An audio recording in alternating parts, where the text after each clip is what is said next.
All right, so welcome to this year's Scholarship 101. This is typically the scholarship presentation that I use when I go to high schools and present. So I present at different high schools every year. Some after school programs where I can find students is somewhere else that I would present at. But I wanted to offer this online this year, especially since COVID and there are strict no visitor policies at most high schools. So hopefully you all appreciate this format a lot better. Let me know. Also, I'm depending on how this goes, we will be doing another one probably in December. So you guys will help me out with figuring out if that's something that I should do. So let me know in the chat if you can see my screen. I want to make sure that you can see it. Okay, I see some nods. Awesome. My name is Milena Moat. I work at Collaboratory, AKA Southwest Florida Community Foundation. My title is Head of Empowerment and Social Mobility, which that basically means I am the overseer of our scholarship program. I also focus a lot on our equity work, so working to create opportunities for all in fairness, and then also a couple of other programs here at Collaboratory that I also have the privilege to work on and work with and oversee. A little bit more about me is I am a first-generation college graduate. I am still the first person in my family, the only person in my family to have a college degree. So I come with that experience as well if you are a student where no one in your family really knows the experience or how to navigate going into college. I'm definitely somebody who understands that feeling and has gone through it and can help you. And then also those of you who do have support, I'm happy to help you as well.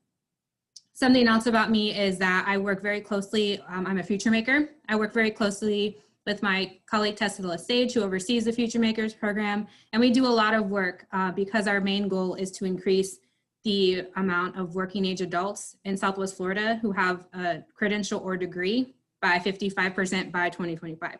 So that's a lot of work, and I'm very happy to help out with that as well. I also had the privilege and honor to be on the National Scholarship Provider Association Conference Committee this year. For those of you who don't know, there's different associations around, and I'm very, very lucky to be a part of a national association that focuses on scholarships. So each year and throughout the year, I get to meet with people from all over the United States, even in Canada, who also give out scholarships, and we bounce processes off of each other, and we also learn a lot from each other. A very important thing about the NSPA is I get to talk with financial aid advisors and people who work in colleges and universities, and we get to talk to each other and see what we can do as private providers and also school providers to make the best experience for students all around. And then also I did graduate from Florida Gulf Coast University. I'm a proud Eagle, go Eagles. And I just love Southwest Florida, and I'm very happy to help all students here. It's definitely my passion. And on this screen, you'll see my email address. I'll also have another screen at the end where you will be able to see my email address. Please feel free to contact me after this if you have questions, if questions come up for you. If you have any questions, if you are a first generation college student or going to be a college student and you would like some advice, please feel free to reach out to me. All right, so our goal at Southwest Florida Community Foundation is to make our scholarship process as accessible and as equitable as possible. So what does that mean? Accessibility. I want to make sure that everyone has access to our application, no matter where you live, no matter who you are. So one of the ways that we conquer accessibility is that our entire application is online. You can upload all of your requirements, which I'll go over in a minute, online. You do not have to scan them or fax them to me. You do not have to mail them to me. You do not have to show up at my office. I've had families show up, very well-dressed families, to give me paperwork. You don't have to do any of that. Upload it all online. If you do not have access to a scanner, but you have access to your phone, you can take a picture of whatever document it is that you are trying to upload and upload that picture into your application right from your phone. Our application does have mobile view. So if you don't have access to a computer, you can use your telephone, you can use your tablet and complete the application on there as well. I will say if you do complete the application on a phone or tablet, just be extra careful of errors and typos, because sometimes handheld devices do not pick up those errors, and I can see them on your application. I can tell that you submitted on your phone. So just be careful with that if that's something that you choose to do. And also equity. So I concentrate a lot on the matter of my application. I mentioned being an NSPA, so I learn a lot from other organizations out in the field who are doing things around equity. And you'll see a couple of things where I really concentrated equity, especially when it comes to essays, a little bit in the presentation. So our application will open on November 9th. So that is on Monday.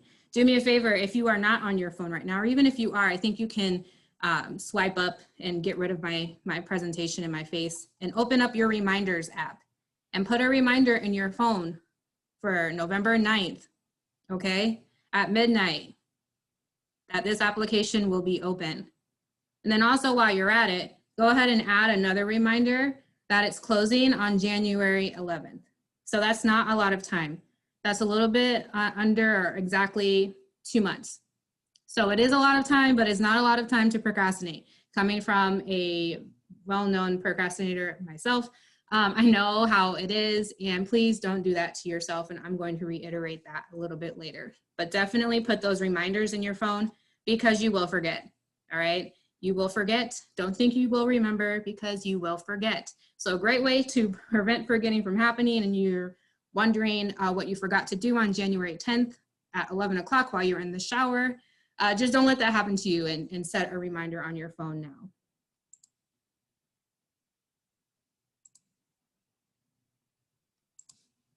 So on the right side of your screen here, you will see the additional requirements. So we have the application itself, and then we have 3 additional requirements that I'm going to need you to upload into your application. The first is your transcript. And what I'm looking for is your cumulative unweighted GPA. And so what cumulative means is I want to see your GPA for all of the years that you were in school. For those of you who are undergrads, you can just upload your transcript, and usually college transcripts, the GPA tends to be at the top. Whereas most high school transcripts, the GPA is usually, the cumulative GPA is usually on the last page. So just be aware of that. The safest thing to do is to upload your full transcript. I am the only person who sees your transcript. I'm on the back end verifying information that you put into your application. So you do not have to worry about anyone like reviewers seeing your transcript. If you are cautious and you want to black out certain things on your transcript, like if your social security number is on your transcript, you can black that out so you can feel comfortable. But I am the only one who sees your transcript, and all I am looking for is your unweighted cumulative GPA. So don't upload the first page of your transcript, because sometimes that just shows me your freshman year GPA, and then I won't be able to use it. If I have time, I'll email you and say, hey, can you send me your full transcript? Sometimes you don't check your email, you'll miss it, and then you're going to wonder what happened to your application. So let's prevent that from happening and make sure that you are uploading the correct information. A really good way to make sure that you are uploading the correct information is if you go ahead and you highlight that GPA. It also makes it a lot easier for me to find, and I appreciate that so much when I see students highlight their cumulative unweighted GPA. The next thing I need is your FAFSA form. And this FAFSA needs to be for the 2021-2022 school year. So if you uploaded a FAFSA, or if you completed a FAFSA, say you're an undergraduate student and you did it last year, I need you to do it again this year. And there's very good logic behind why I require a FAFSA for each of our scholarships. I'm going to share that with you. First reason is that every university, every college, every private organization who looks at FAFSA has different criteria for need-based scholarships. So you might say, yeah, I work in a 2-income household. I'm not gonna get any financial aid, so I don't wanna do FAFSA. If that's your thinking, you are absolutely wrong, okay? Because different schools, like I said, private organizations have different criteria for need. And what I need on your FAFSA form is your student aid report. So that's what gets sent back to you. Quite honestly, I only need the first page. So if you're nervous about me seeing your family's income, again, I'm the only one who will see this document. All I need to see is the first page. On student aid reports, this usually how they look, unless they change the format this year, is there's a big box at the top of your paper. And in that box, you'll see certain abbreviations and numbers. What I'm looking for is EFC, expected family contribution, or some people call it estimated family contribution. EFC score, and the number or numbers after that is what I need. So just make sure that I can see that. You can highlight it for me and just make sure, double check that you do have your EFC score available for you, or for me to see, because I need to see that on your application to determine whether you qualify for need-based scholarships. Even if you only require for merit-based scholarships, you can use your FAFSA form to apply for other scholarship opportunities. Like I said, everybody's criteria for need-based is different, so you never know. Also, you never know what financial aid you could get. You might think that your family makes a lot of money, but your FAFSA says otherwise, and that you need some help to cover your cost of attendance. So don't take away that opportunity from yourself. Every year, you probably have heard this, but it's literal. There are millions of dollars left on the table from students not claiming their financial aid. So don't be that person. If you get a full financial aid package, trust me, coming from me who lived off of my financial aid while I was in college, every penny helps, and you will appreciate yourself, I promise. It's a pain, I'm not going to lie. FAFSA can be super complicated, but you will appreciate yourself. And speaking of super complicated, there are people out in the community, in the Southwest Florida community, right now, that are having 2-hour sessions on FAFSA. You can jump in at any time during those 2 hours and ask whatever question you need. The first question is usually, well, do I have to wait for my parents to file their 2020 taxes before I do my FAFSA? No, they can use their past year, the 2019 taxes. FAFSA opened in October, so you can literally get off of this presentation right now and start your FAFSA if you haven't. For those of you who have already completed your FAFSA form, bravo. Bravo, thank you very much. This is something too that you do not want to wait until the last minute to do, because there's a processing time from the federal government. You do not receive your student aid report usually right back. Depending on the volume, sometimes it could take weeks before you receive your student aid report back. Also, the FAFSA formula changes every year. So they don't use the same formula to calculate your EFC score this year as they did last year. So that's another reason why it's super important to make sure you're completing your FAFSA every year. I'll tell you a story. It's one of my favorite stories to tell, because I can feel the groaning, because people usually do not like to do FAFSA, and I understand, I get it. Trust me, I get it. But my first year ever working at the foundation, I was scholarship coordinator, and I got a call from a dad who was very, very mad at me for requiring FAFSA. And I said, listen, if you want your son to have a competitive scholarship application, he needs to do the FAFSA. Yes, he didn't qualify for need, but he still walked out of here, went through the interview process, had a very good application, and was awarded a $10,000 four-year renewable scholarship, $40,000, okay? We have plenty of those. And a couple of years later, he calls me and thanks me for making him do his FAFSA while he was a high school senior and had resources and guidance counselors to ask questions about it and help him with it, because he went from having a high EFC score to 0, meaning he needed a full financial aid package. And if it wasn't for that, he would have had to drop out of school. So it's really, really important. You never know what's going to happen in 2 years. I mean, look at us. In January, did you guys think that we would be over virtual and on Zoom all of the time? I know I didn't. So you never know what can happen. So prepare yourself now. I'm harping a lot on FAFSA because it's super, super important on so many levels, not only for my application. And then the next thing you need is one letter of recommendation, okay? If you have several letters of recommendation, great.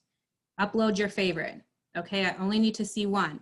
If you don't have a letter of recommendation, or you don't know who to ask for a letter of recommendation, ask someone who can testify to your character, okay? Your transcript and your essay responses are going to speak for themselves, but it's really good, and what my reviewers like to see is a different perspective about your character.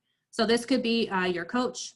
If you go to church, somebody within your church, your guidance counselor, your favorite teacher, all of these people are really good people to ask for a recommendation letter. If you have a mentor, that's another great person to ask. Somebody you don't want to ask is your mother or your father or somebody else in your immediate family, because of course they're going to have such good things to say. And we only need one, okay? If you need help on figuring out what is a good letter of recommendation, what type of letter of recommendation do I need, you can ask. I will let you guys know if you are stressing about the letter of recommendation, don't, okay? My reviewers do not score them. It's just there for their reading for additional information and guidance, okay? So don't worry if you feel like a letter of recommendation is going to be a barrier. Please don't let it be. Find someone to write you one and upload it into your application. All right, I'm going to stop here and see if you have any questions in the chat.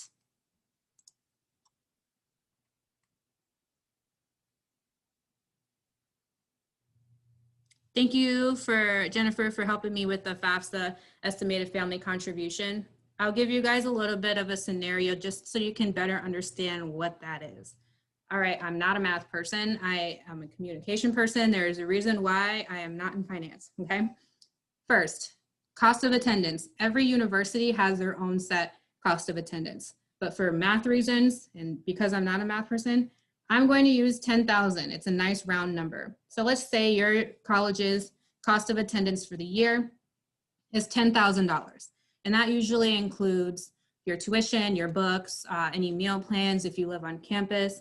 If you live outside of campus, there's probably a different cost of attendance for you. They're going to factor in commuting dollars like gas, for instance. And they're going to take your EFC score, okay? And they're going to base that or compare that to their cost of attendance. So say your EFC score is 0. That means that you are expected to pay $0 towards that cost of attendance, and therefore you need a full financial aid package to reach 10,000. Okay, makes sense? If your EFC score, say, is 8,000, you are expected to pay $8,000, your family, are expected to pay $8,000 towards your cost of attendance, which means you need $2,000 and help to fulfill the $10,000 cost of attendance. Now, some ways that they might do that is colleges and universities have their own scholarships. So that's why it's really awesome to apply for their scholarships too. Other scholarships like outside scholarships like mine could help you with that $2,000. And then FAFSA and Pell Grant money, okay? The goal is to fill that 10,000. Now, if there's not any money for the school for them to use to help you with that, they will offer you loans. Now I'll use this opportunity to say, you do not have to accept those loans.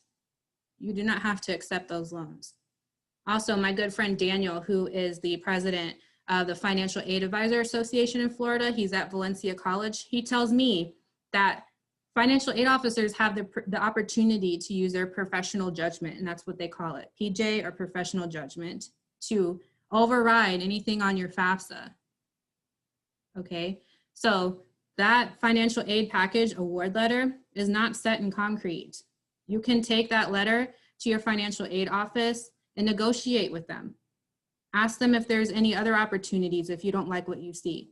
If you do not want to accept those loans, ask what other opportunities are available so you do not have to accept them. Now, some schools, when you do get a loan, you can, and if you don't spend it, you can give that loan back in a certain amount of time, and that loan will go away because you've given the money back. You have to look into it and ask these questions. Do not be scared of the financial aid office.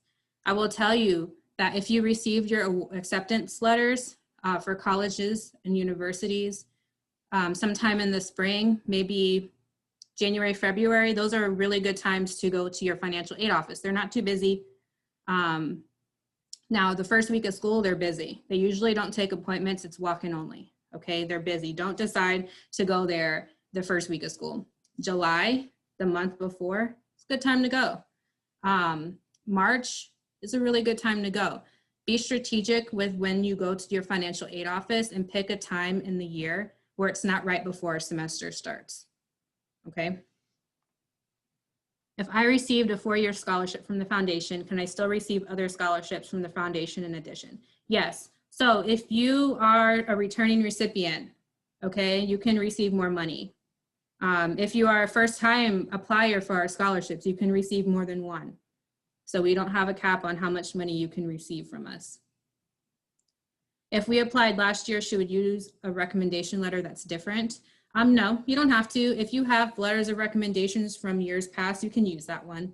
You will likely get different reviewers than you did last year. I make sure of that. So you don't have to worry about people reading the same thing because it wouldn't be the same person.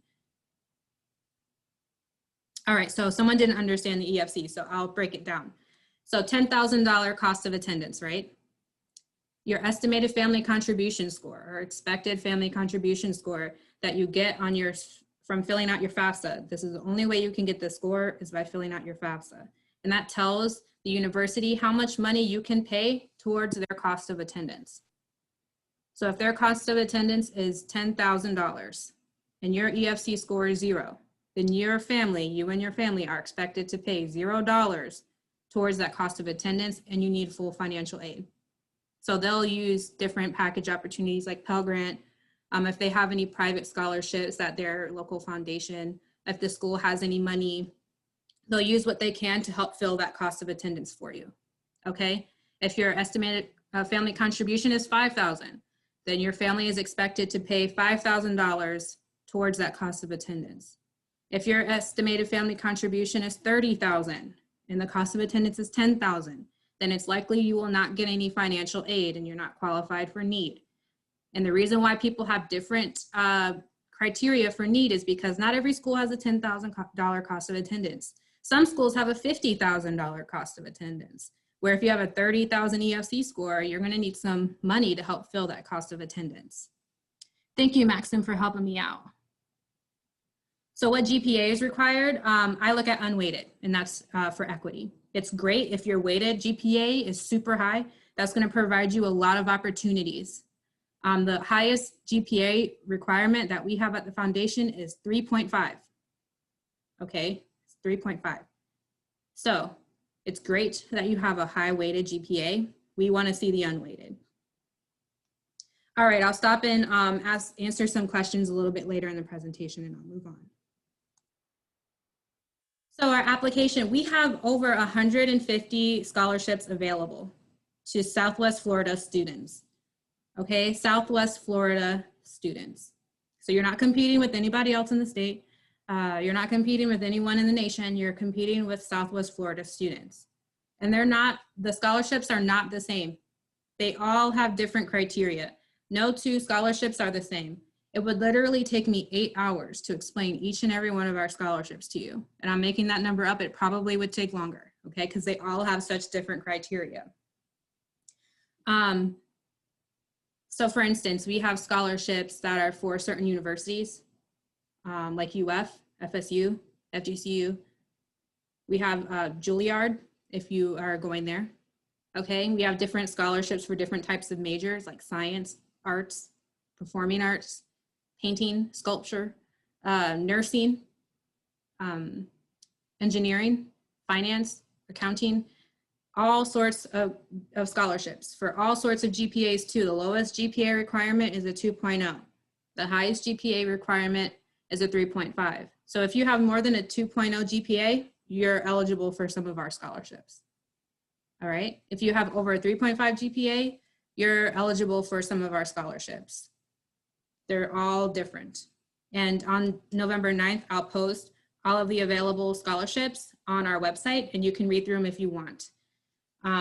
So the process of how we get scholarship application or scholarship funds is, and this can better explain why our criteria is so different, is that a local donor comes in to set up or start a scholarship fund. And usually it's in memory of somebody, in memory of themselves. So once they pass away, they leave us money in their will, and we, for a scholarship fund, and we establish that scholarship fund after receiving the money. Some donors just want to fund a student who's going to the school that they went to or studying the field that they studied. And what happens, they come in, they say, I want to start a scholarship. They give us their criteria, and then we find applicants who meet that criteria. We do have several living donors and committees who are actively looking for scholarship recipients. And then we do have scholarships that were left after someone passed away, and we honor those. that left scholarships with us. Okay, hopefully that explains our process and why we have so many different scholarships. We are a community foundation. So how do we choose our recipients? Listen, I don't pick them myself. I would probably hate my job very much because one, I'm an emotional person, and two, I'm indecisive. So that doesn't really go well with someone who has to pick scholarship recipients. We have a very big group of volunteers who read our scholarships and score them based on the quality of the application, okay? So it's really important that you are submitting a quality application because they are reviewing based on quality, not criteria. So scholarships that are over $10,000 require an interview. And that interview is with our Board of Trustees Scholarship Committee. So if you are someone who is called for an interview, I will call you and let you know and go over information that you need to do your interview. And if you want to know who you will be interviewed by, you can go on our website and look at who's on our board. And usually those scholarship interviews are super painless. I call you before, I calm you down, I tell you everything that you need to look forward to. And we've had very, very good scholarship interviews over the years. I am not afraid of anyone doing badly in them. Now, depending on the state of the world, those interviews may be virtual. If we are able to be in person, they will be in person here at Collaboratory, which is located near downtown Fort Myers. If you live, say, in Hendry County, Glades County, Charlotte County, Collier County, even Lee County, and you don't have a way to get to our office, you definitely have the ability to interview over Zoom. We had someone who interviewed from Hawaii before because they were there on a college trip. So we can interview you from everywhere. And a lot of our scholarships are renewable. So what that means is we have several scholarship funds that award students each year. So if you're in school for 4 years, you will get a scholarship award for 4 years. Some scholarships, if you are a dual enrolled student and you have 2 years in your undergrad and you're going to get your master's, sometimes some funds allow students to apply to those funds to their graduate degree, okay? Our goal is to help you complete. That's what is most important to us. So we want to be behind you every step of the way, making sure that that's possible, and we can help in any way to help you graduate and get your degree and accomplish your dreams. So our application process, all right, our entire scholarship application is online, and I'll actually show it to you. So the first thing you will do is you'll answer a whole bunch of pre-qualifying questions. And what these questions are doing is they're filtering out all of the scholarships that you're eligible for. So I am not expecting you to read through all 104 of our scholarship funds and figure out which ones you're eligible for. No, we have technology that will do that for you. So you don't have to spend a lot of time on our application. That's the goal. So with that being said, you will answer some very random questions that may appear random to you. Like, do you go to a certain church? Are you affiliated with a certain community? Just answer those questions very honestly and understand that there's a scholarship behind that question. Okay, so if it doesn't apply to you, answer no. If you are a part of that church or are a part of that community, say yes. And then after you answer those questions, you'll receive a list of eligible scholarships. Okay, my advice, apply for all of them because you're eligible. Why not? Don't take away an opportunity to apply for several scholarships. Now, I will say that some scholarships require an additional upload in addition to the transcript, the FAFSA, and the letter of recommendation.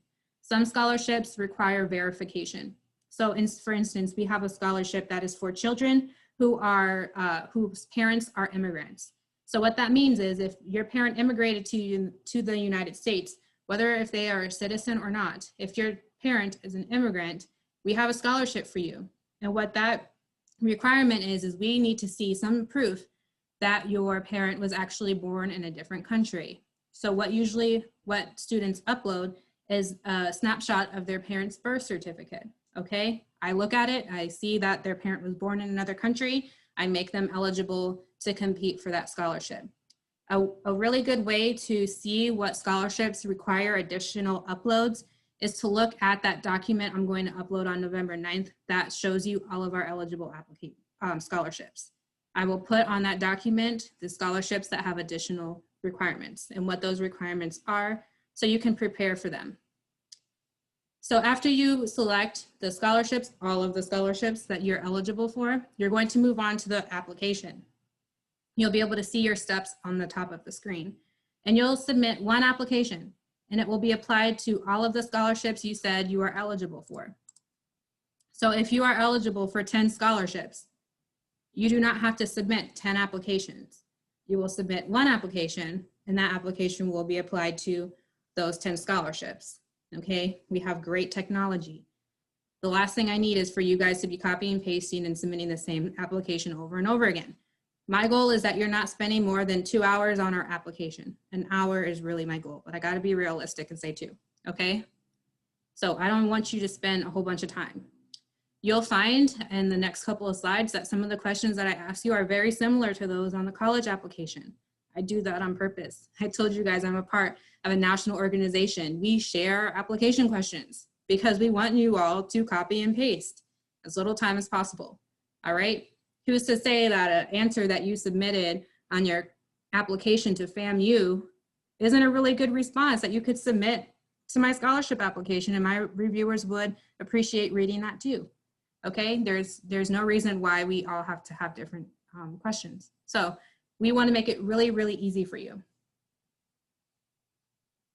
All right, I see there's a lot of something in the chat, so I'm going to stop really quick and make sure I answer any questions. So does your GPA make you get a scholarship if it's higher than somebody else's? Not necessarily. It's all about the quality of your application, okay?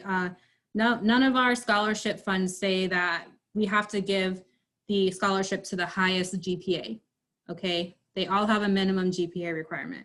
And we don't say, there's nothing in any of our funds that says we have to give it to the one with the highest GPA.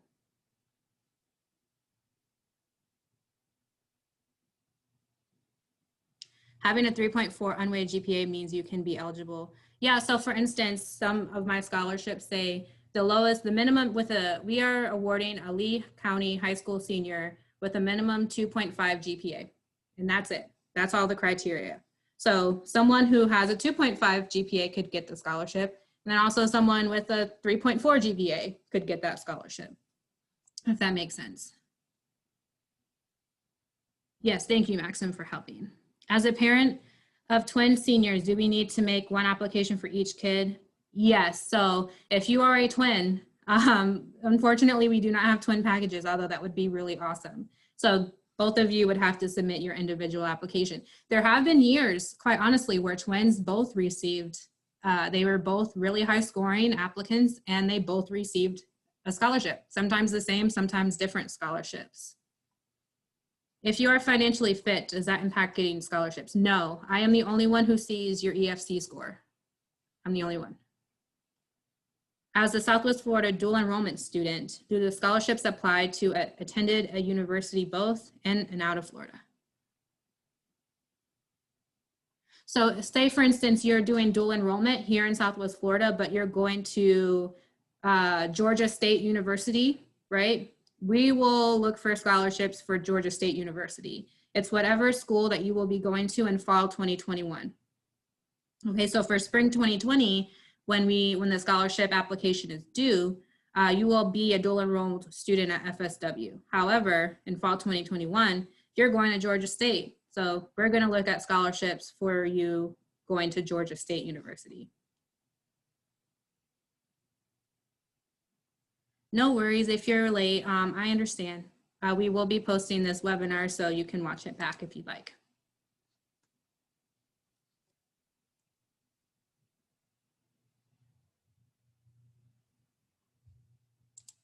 One more question. Would that also apply to engineering or field study? Oh. So yeah, so for instance, some of our scholarships don't have a requirement on what school you go to. So for instance, we have a scholarship that is for science majors with a 3.5 or higher GPA. It's a $10,000 scholarship. I believe some people on this call received that scholarship. And you could go to, one of the people who received that scholarship last year is at Georgia Tech, okay? So it doesn't matter. Sometimes we do have some scholarships, like for instance, we have a scholarship that is for someone going to the University of Florida studying environmental science. So in those cases, for those scholarships, you have to meet both sets of criteria. Whereas if you are a science major, you can, and there's no requirement on what school you go to. I don't care what school you go to. We have students that went to University of Toronto. Yeah, we have nursing, we have a lot of scholarships for nursing. I'm not even gonna go there because there's at least 5. All right.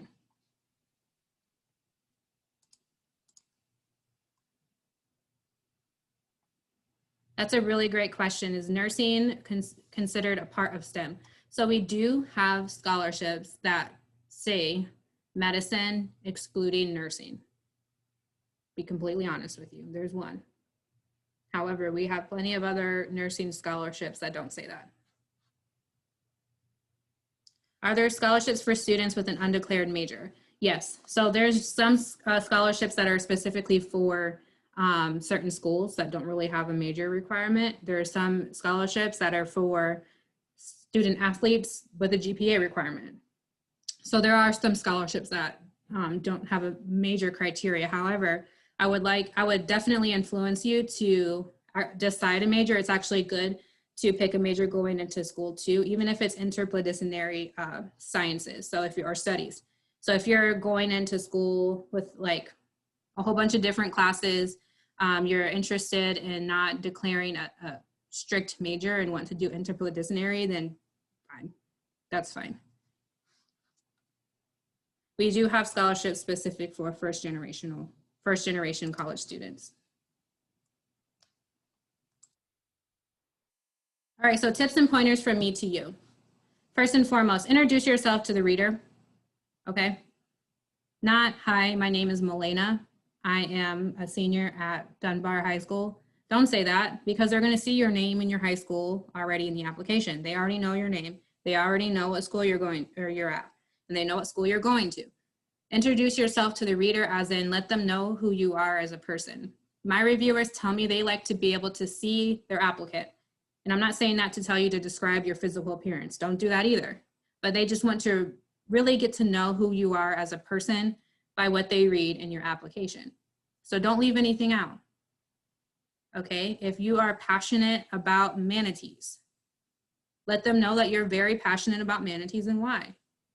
Especially if you're studying marine science, let them know everything. I made it really simple for you, and you'll see on the next slide, to help pull that information out of you in a very direct way. Also, review your work, okay? Start your application in a Word document so you can see how many words you have, and then also any typos, and save that document. So for God forbid, if you're on your computer and it crashes and you lose all of your work, well, our technology does have autosave, so that shouldn't happen, but let's just say for hysterical reasons that your computer crashes, you lose all your work.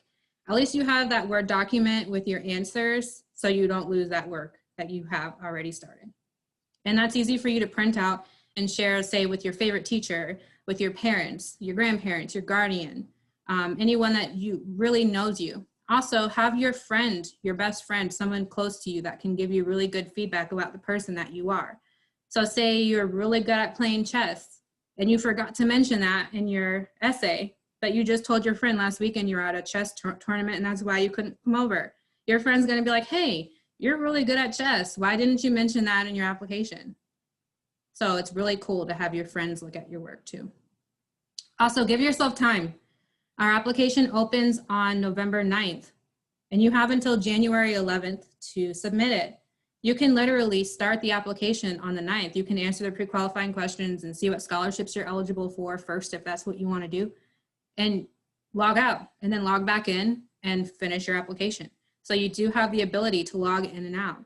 You do not have to complete the entire application in one sitting. So definitely take advantage of that and start it on the 9th and finish it on like January 4th. Don't wait until 10, because if you have issues and you need to contact support, you give them time to get back to you, and don't cause yourself that stress, but definitely use all the time that you need. gather the requirements now. So you were a couple of days in advance, you can literally start gathering things now. Send an email or a request, however you need to get your transcript to your guidance department at school, or if you're an undergrad student, find it on your student portal. It does not have to be official. Like I said, you guys will be uploading this information into your application. So I can't receive it in a sealed document. I'm not going to open it. Open it if you get a sealed document and upload it into your application. And ask whoever you want to write your letter of recommendation to write it. Give them some time. Okay, don't ask, please don't ask your guidance counselor to write you a letter of recommendation on January 8th. First of all, you guys already know your one guidance counselor is probably responsible for 200 students. And that poor guidance counselor is being asked by those 200 students for a letter of recommendation. And what's gonna happen? Those poor guidance counselors have to plug in names and change pronouns, and then we can see that this student, and this student have the same letter of recommendation. Like I said, they're not scored, so it's not the end of the world, but give that person time to write you a quality letter of recommendation that you can use in other places. And then also know your deadlines, okay? So I have my own deadline. FAFSA has their own deadline. Your university or your college of choice has their own deadlines for their foundation scholarships, their internal scholarships. So get online and look those things up. Trust me, you will love yourself. You will love yourself if you get those deadlines all in one place so you can keep track. Put reminders in your phone if that's what you like to do. If you have a physical planner, write it in your planner. Get those deadlines in your head so you can have the most money possible, and then apply, because you could earn $40,000. You could earn $40,000 from me and $40,000 from another organization. There's really no limit on how many scholarships you can receive. It's just up to you to apply for them. And a really great way to have all of that information in one place is to get online and copy those deadlines down. Those of you who are high school seniors right now, I just talked to my friend Brennan at the Red Sox. Their scholarship application is going to be opening in January. This is hot off the press, y'all, okay? So there's a lot of scholarships around. Go on the Red Sox website and see when those scholarships open and close. Know your deadlines and apply. I can't stress that enough. So I'll stop here and see. I have one chat. Awesome. So if once I receive the link from Red Sox, I will send it out to your guidance counselors. Mariana, if you are a parent of or undergrad student, email me and I can send you that information. I just talked to him like a couple of hours ago. They don't have the link yet, unfortunately, but once they have it, he's going to send it to me so I can help get the word out.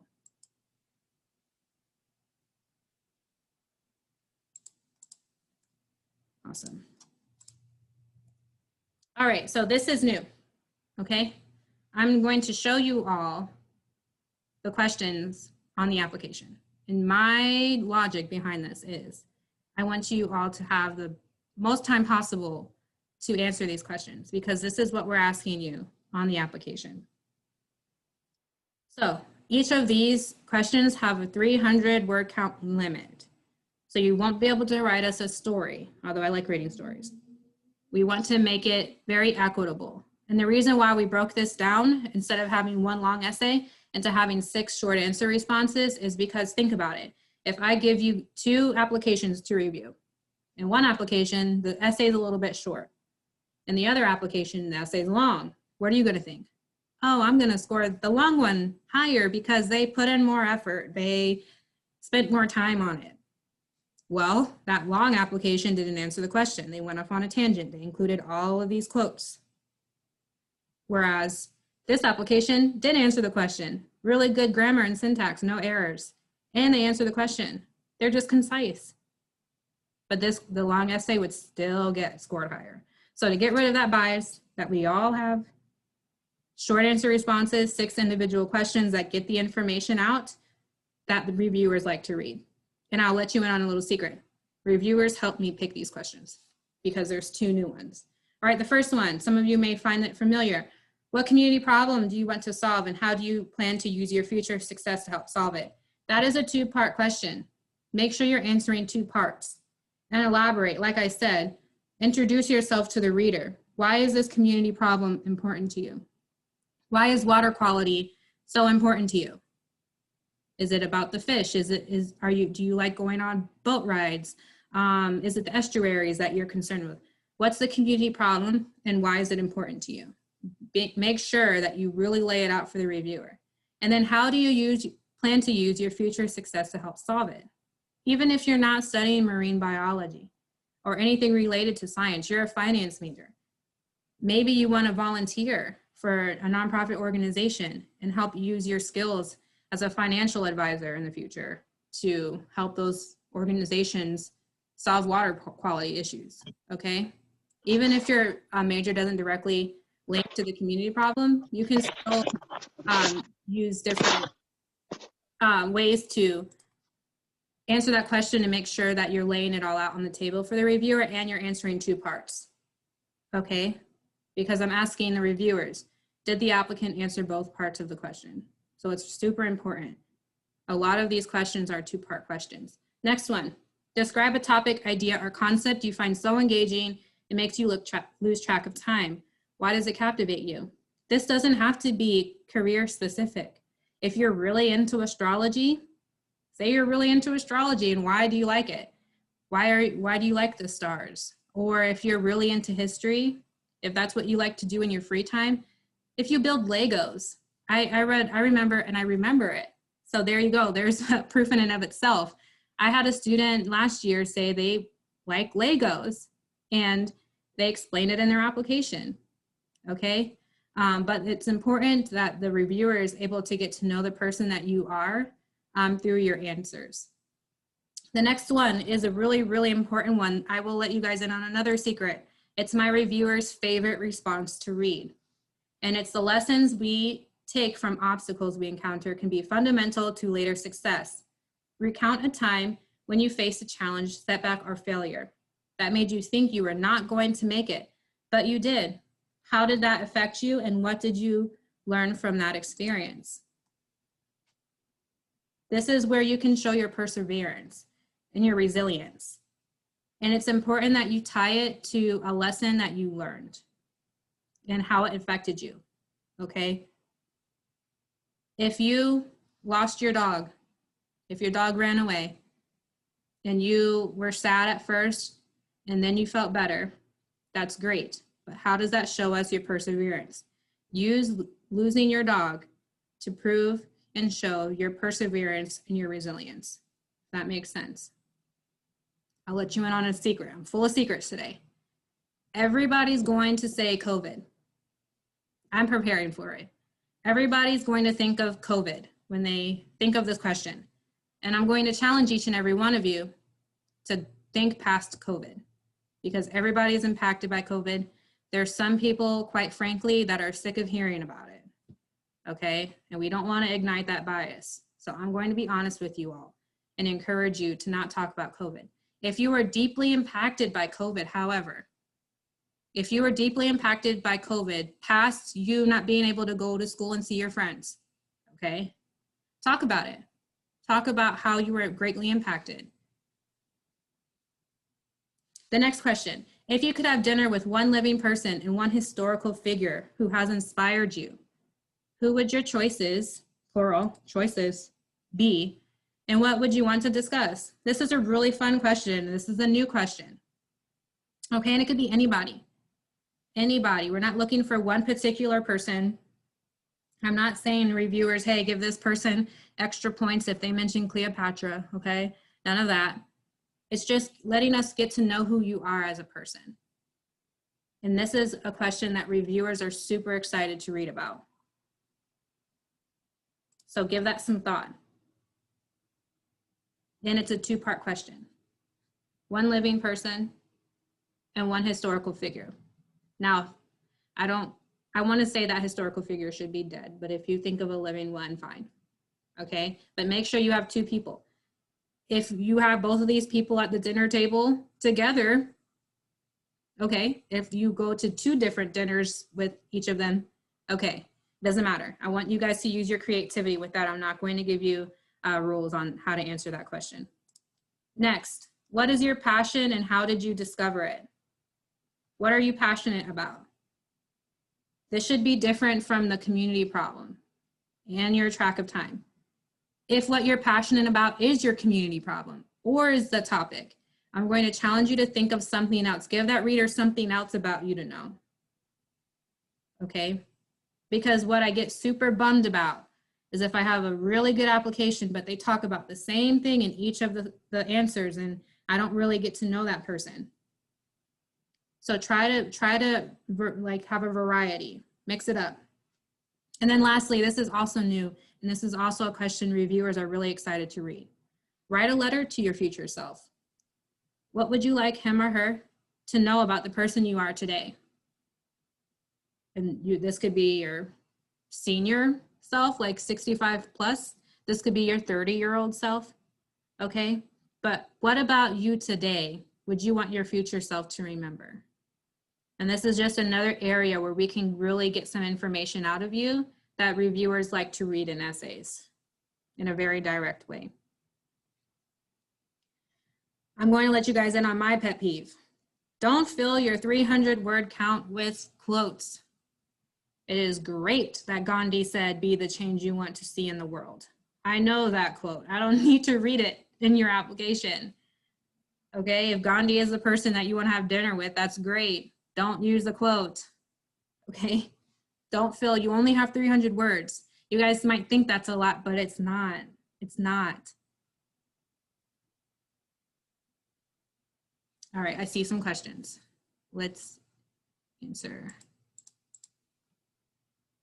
Do you ever have students that haven't really encountered major challenges? Yeah, I have. I have had students call me and say, I mean, I don't want to sound prude, but I don't really have any challenges.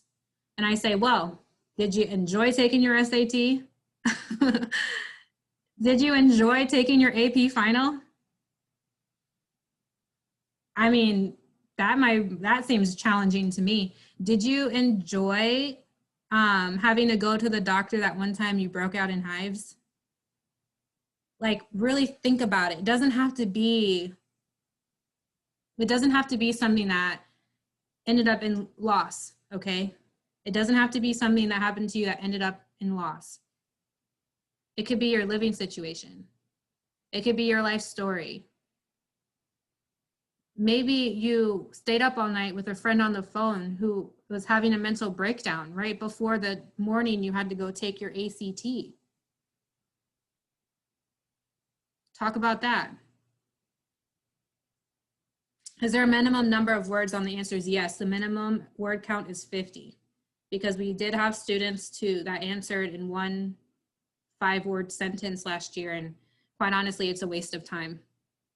So we're getting around that and requiring you to have at least 50 words. And that's not a lot either, but it's definitely enough where it's not going to be one sentence. All right, moving on. Okay, so where do you apply? Where do you apply for our scholarships? You go here, floridacommunity.com, and you click on scholarships, or you can type in floridacommunity.com/scholarships. Please do not click login up there or give online. We've had students start scholarship funds. That's not the application. So don't get mad that you weren't considered. You were in the wrong place. Okay, scholarships. The page looks like this. I scroll down a little bit and I'll show it to you live.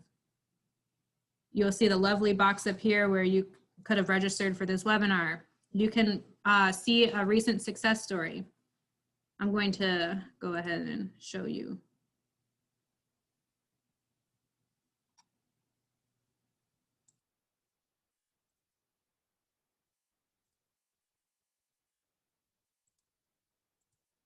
Okay, so this is what our website looks like. You see these lovely recipients from years ago who are now in their careers. You can watch a recent success story if you're interested. And also all of the requirements that you need for this year's application will be right here. And then this lovely box that says apply, this is where you need to go. This is what's going to take you to our application. Do not click anywhere else if you're looking for our application, but right here. not on login. If you applied for our scholarships 3 years ago, this is where you would usually go to get to our portal. Do not click that. We move to a different platform. You want to click apply in this big pink box. I hope it's very apparent. If you're interested in learning about last year's scholarship, if you like data, you're more than welcome to read. If you want to see it in video form, click Scholarship Palooza. This is the celebration that we did last year for our reviewers and our recipients. You might see some familiar faces in that video. Nudge, nudge, Dakota. If you're interested to see who all received a scholarship from us last year, you can read their names there. And then down here, I will be updating this. So we'll have applicant FAQs. So frequently asked questions, I'll upload that document there. I'll also upload a guide that can help you with your writing because I know how crucial that is. And if you aren't a good writer, I want to help you with that. Scholarship descriptions, you'll find those under this, on top of these two boxes. You'll find on the 9th a merit-based and need-based button that will take you to our new, our available scholarships this year. Resources, this will take you to a page on the Future Makers Coalition website. Okay, so will this one. So definitely click around. All of the information you need is right here. And then, are you guys ready? Can you see this screen? Yes, looks like the app. Okay, so this is still in testing mode, but I wanted to show you it. I went ahead and I was doing this application to test it. So don't look at any of the answers. They're not right answers unless they apply to you. Okay, so first, I'm not going to go all the way back because I'm scared it's going to make me start all over. So we're on the 3rd page. The first page is where you enter your email address. Please make it a professional email address, y'all. Hot Tamale Boy 239 is great, but I'm gonna laugh at you. I'm going to share it with my colleagues and it'll be a travesty, I know. But first, last name is a great email address, last name, first name. If your parent is helping you, please use your email address that you're going to check because sometimes parents can look over emails from me, especially when it's mid like April or May and I'm wanting to share an opportunity. I do student webinars all the time. Okay, make sure it's your email address that if you receive a scholarship, you will know about it. Okay, so here's some really random quote unquote questions that are specifically tied to a scholarship. So if you did not participate in the Cape Coral Youth Foundation Association, say no, it's okay. All right, you're not going to get kicked out of the application. You just will not be eligible for the scholarship that requires you to be associated with this, with the Cape Coral Youth Football Association. Okay, now I'm gonna click through the rest of this pretty fast, but I'm just gonna give you a visual. So here are more pre-qualifying questions. I do ask things like, is English your first language? Because I want to know. Are you a first-generation college student? Because I want to know. So answer them honestly. Also, if you or your family are not a citizen, I only have one scholarship that requires you to be a citizen, okay? I am not a government agency. You don't have to be scared. I want to give you money if you are eligible. We have scholarships that are for students who are not citizens, okay? If you are a dependent of any of these affiliations, like any of the account, if your parent or you are a sheriff deputy or you work for a sheriff's office in any of our counties in Southwest Florida, I have a scholarship for you. If your parent works for the city of Sanibel, so on and so forth. And here is some a little bit more additional information. This is the last set, I believe, of pre-qualifying questions. We do ask if you are a believer in a universal creator or a Christian. It's okay, I'm not going to judge you if you're not. We just have a scholarship that requires you to be. That's why we're asking it.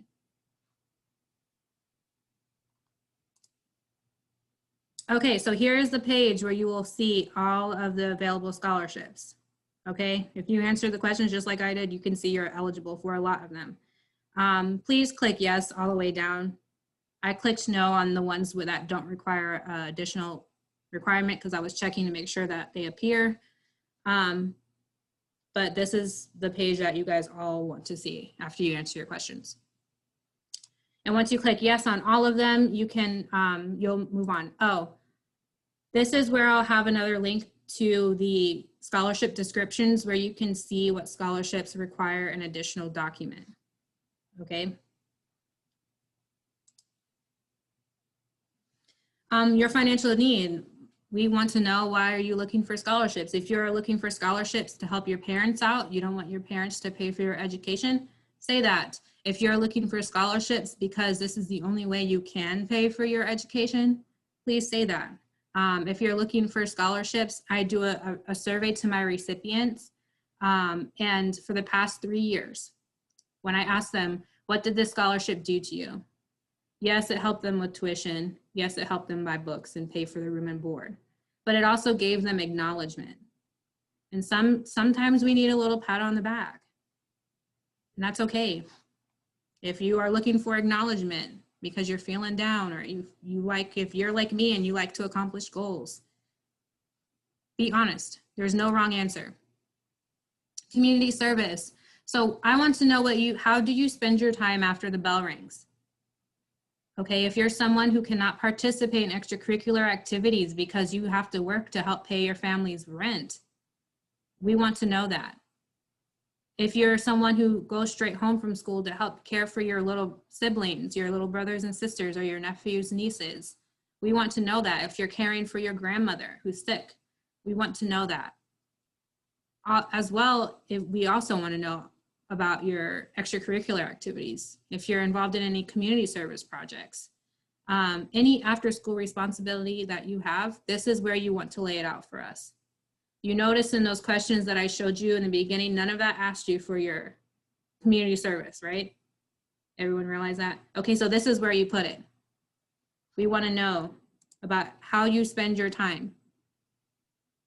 If you're an undergrad student and you spend your free time studying because you have very hard classes and you're trying to maintain good standing so you don't get kicked out of school, this is where you will tell us that. Okay, and then you move on to your short answer responses that I just went over with you. Okay, you have a word count right down here for you.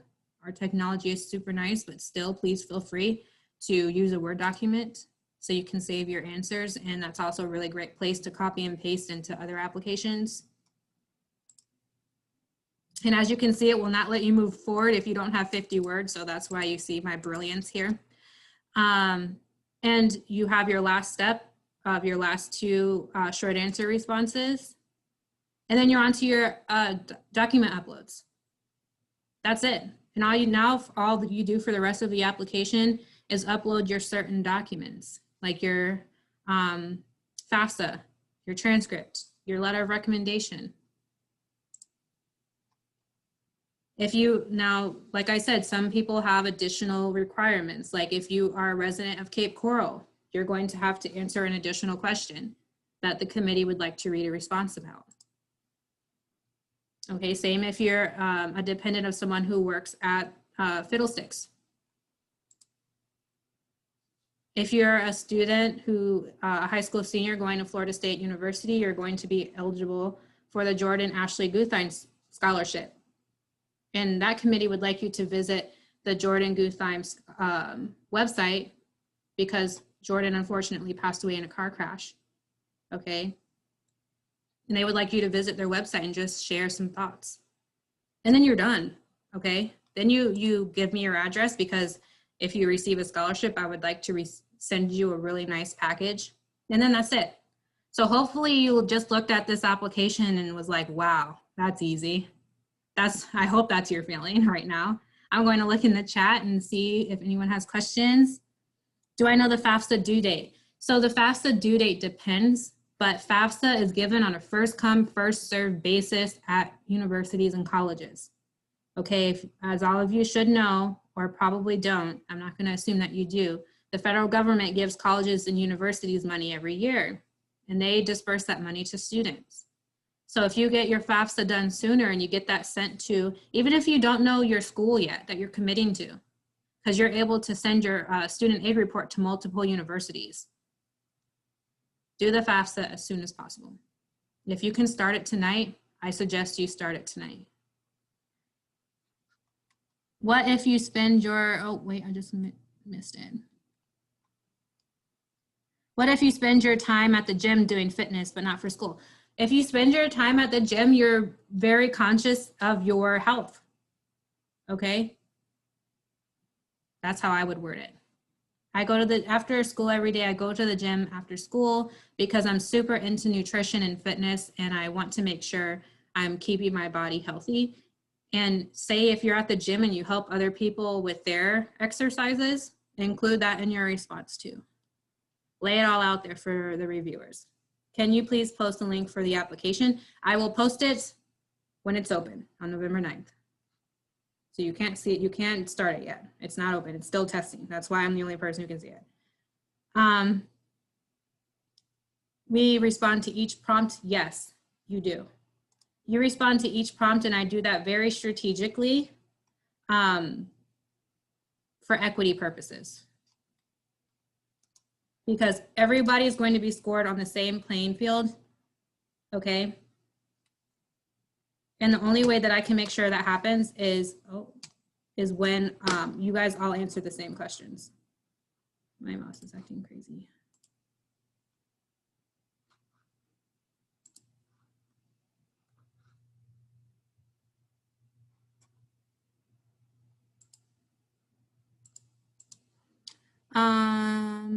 For the personal statements, we would answer each prompt. Yes, each prompt.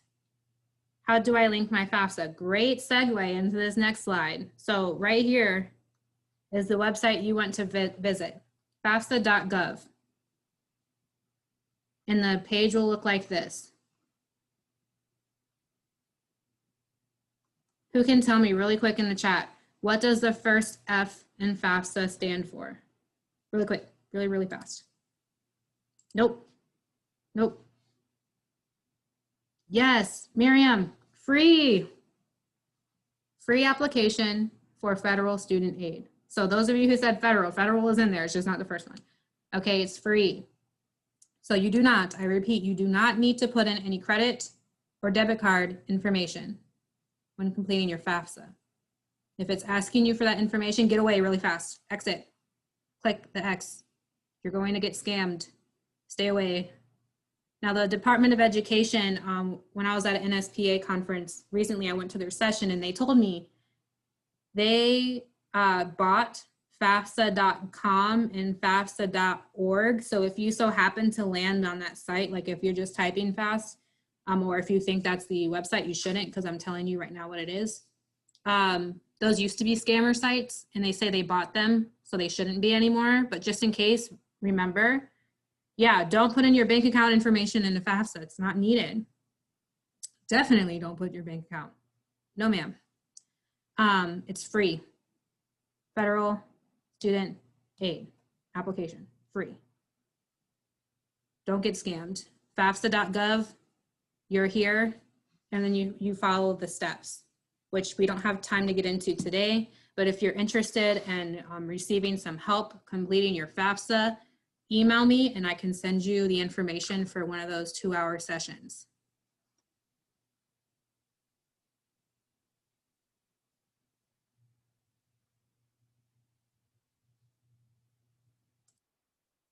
Okay, so if you're competitive like me, I like to see who my competition is. And for a shameless plug here, I like data, so I make graphs about everything. And what I look at strategically is, where do my applications come from? And this is just for my high school seniors. Undergraduates, I don't do the same because quite honestly, not a lot of undergraduates apply for our scholarships, which is a shame. But last year, this is where applicants came from. And the stars here are corresponding colors to the schools that I visited and did this exact presentation with a little, I didn't tell them the essay questions or give them a tour of the application, but I did tell them everything else. Okay, and here's where those applicants came from. So Dunbar High School, Mr. Little, if you're an avid student, if Mr. Little is on right now, shout out. You guys kill it every year. South Fort Myers High. I did a lot of presentations there last year and it really jumped their application submissions. Outside of Lee County, here are some more. Immokalee High School kills it, okay? But as you guys can see across the bottom, the highest number there is 45. So don't look at these bar graphs and go, oh my God, so many people apply. No, that's not true. We're a community foundation and not a lot of people know of community foundations, so they don't think to look for scholarships at community foundations. But my goal is to break that myth. Okay, so last year, only 845 people applied for scholarships last year, and 135 students received. And the total award was nearly $870,000. Local money, you guys. All local money, local students. We have a lot of high award amounts. $10,000, we just got a few new ones over the summer. And I'm really excited to give those out. So I'm going to check the chat. I see there's a lot of questions. Oh, thank you, Dakota. Yes, remember your password. Write it down. And don't be ashamed of your password. I feel like the most awkward situation that could ever happen to me already did. And that was a few years ago when a mom said, don't judge me, but my password is poop. So listen, remember your password, write it down. Don't make this password the same password for your TikTok or something else that you don't remember. Make it a password that's super simple, that you can write down and put it on a sticky note, put it on your computer, your desk, or your mirror at home. And so you can log in and out. So all we do is upload a photo of the FAFSA page that shows our EFC. Yes. So if you don't have a scanner, if you aren't on a computer, if you're on a computer, you can just save that document onto your desktop or into a file on your computer and upload it from there. But if you're on a phone, take a picture of it. Okay, make sure it's clear, make sure I can read the EFC and upload it into your application.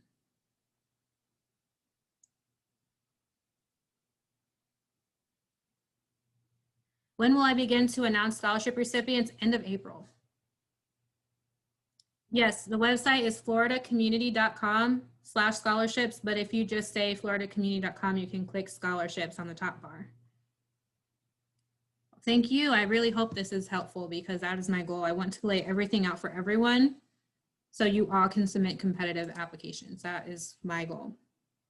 So as you can see, my main point here is 1, not a lot of people apply. And 2, we give a lot of money away. So it's really important. My favorite thing to do. So here's a little bit more information on our scholarship reviewers. So another reason or another way we conquer equity is within our review process. So I have at least 3 different people review each application, okay? And I look at the average of those scores. I look at the scores a number of different ways in Excel, honestly.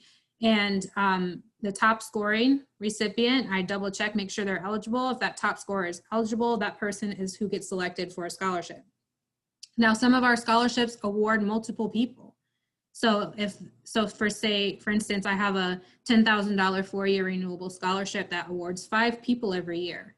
So those people go through an interview process. So 7 people who's eligible, the top scoring people of that scholarship are going to get called for interviews, 7 or 6, and our committee will decide the 5. So our process, I really take great pride in this process because it is a national exemplar of how we can conquer equity within scholarship programs. And our reviewing process is one of the great ways we do that. And we get rid of one person's implicit bias by having a number of people read scholarships, okay, from all different backgrounds, from all different education levels. We have scholarship reviewers who are professors at Florida Gulf Coast University. We have scholarship reviewers who are just passionate about students, nonprofit leaders, community leaders. Anyone can review a scholarship as long as, or a scholarship application, as long as they don't know anybody who's applying, or they don't know, or their child isn't applying, okay? And I take a lot of time and I assign reviewers and I mix up the groups so it's the most equitable as possible. So you can submit your application knowing that one person isn't going to get in the way of you receiving a scholarship. Looking at the chat now. Everyone's saying thank you. I know my time is running low, but if you have 10 minutes, stay on because I'm not all the way finished. I will post this recording on our website.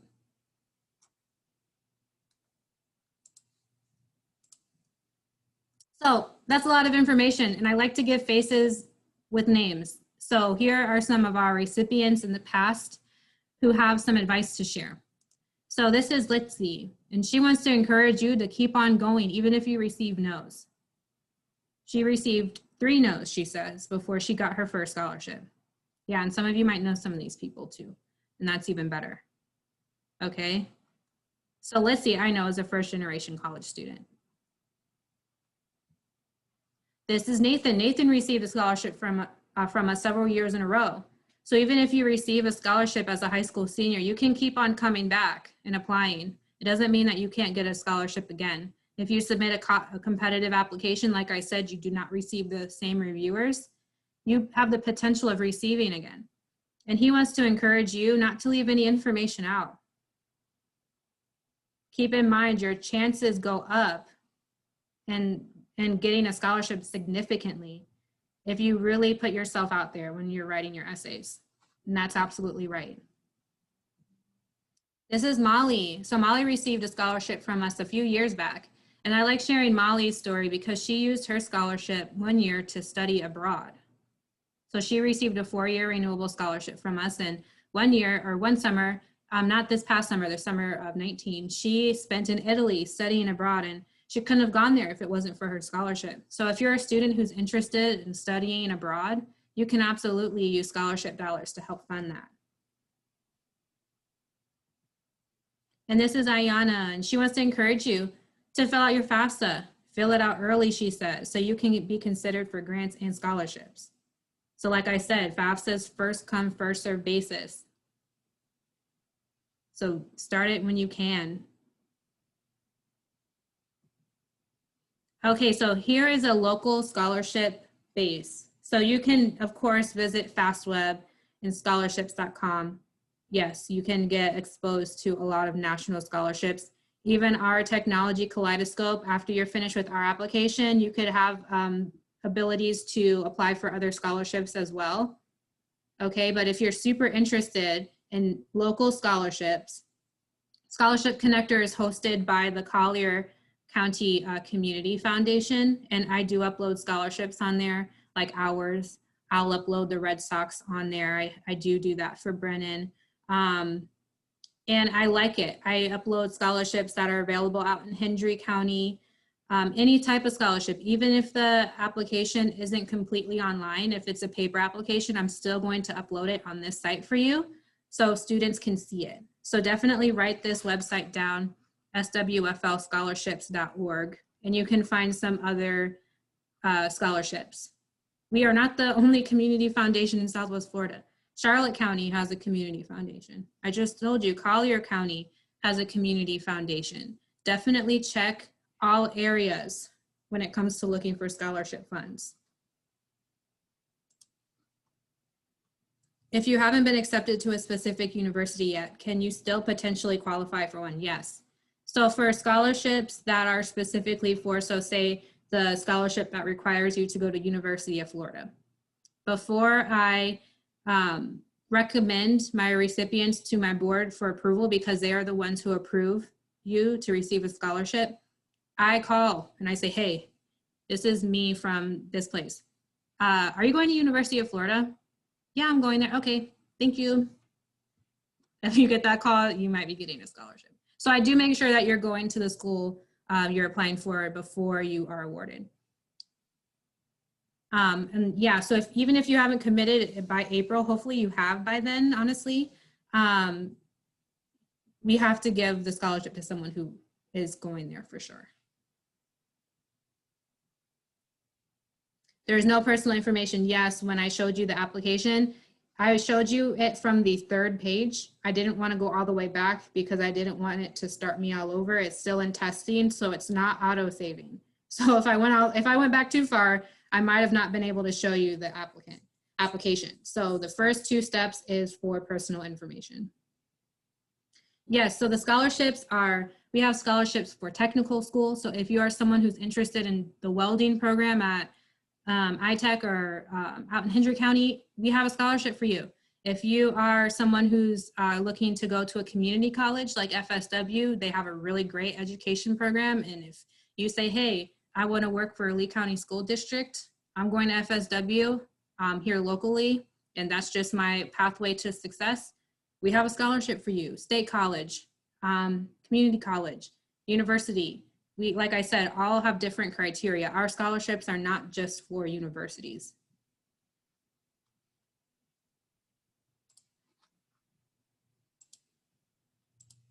All right, moving on.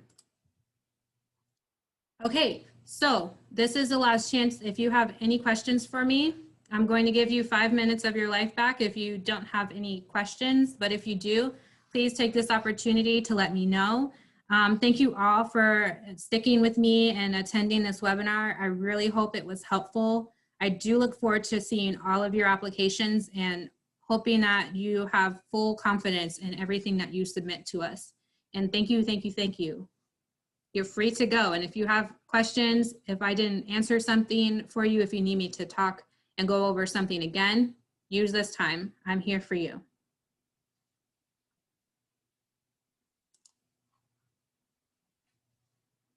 Have a great day. Stay dry out there. It looks like it's starting to rain, at least down in Fort Myers.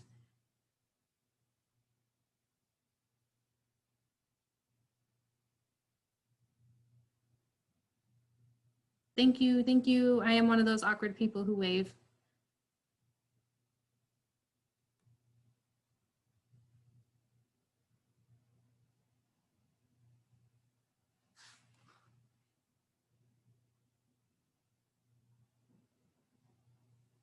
I will post the link for the webinar on our scholarships page.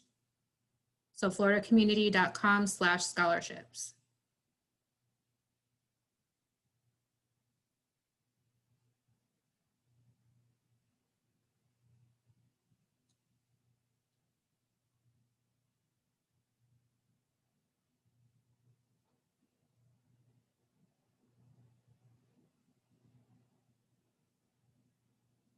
Any other questions? I want to give you time just in case you're typing.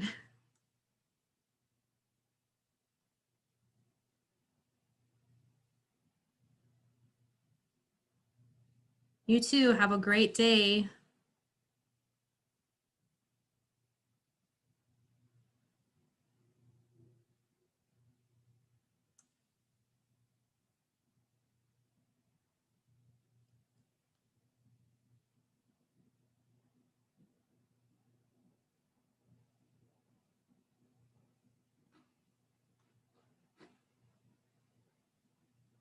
Does the high school provide a printed copy of your transcript, or do they submit it digitally?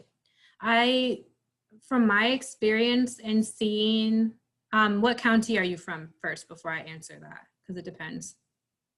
Jennifer, Charlotte County, it appears that they are physical, but some are so clear that they might be digital too. I would definitely encourage you to reach out to your school's guidance counselor and see exactly how you can receive that.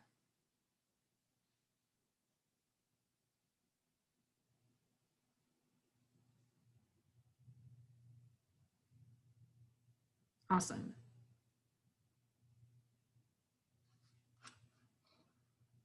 Any other questions?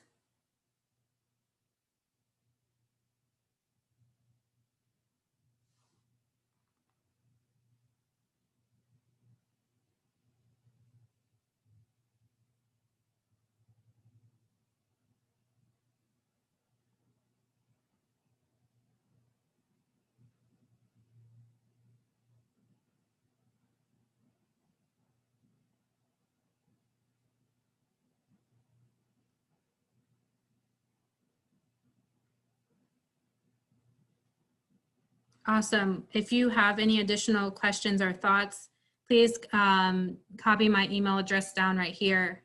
M as in Malena, M as in Moat, O, T as in Tom, E as in Edward, at floridacommunity.com, and Florida is spelled out. Thank you so much for joining me today. I'm really looking forward to reading your applications. And I hope you have a great rest of your, what is today? Is it Wednesday? Thursday? I don't even know. Happy Thursday.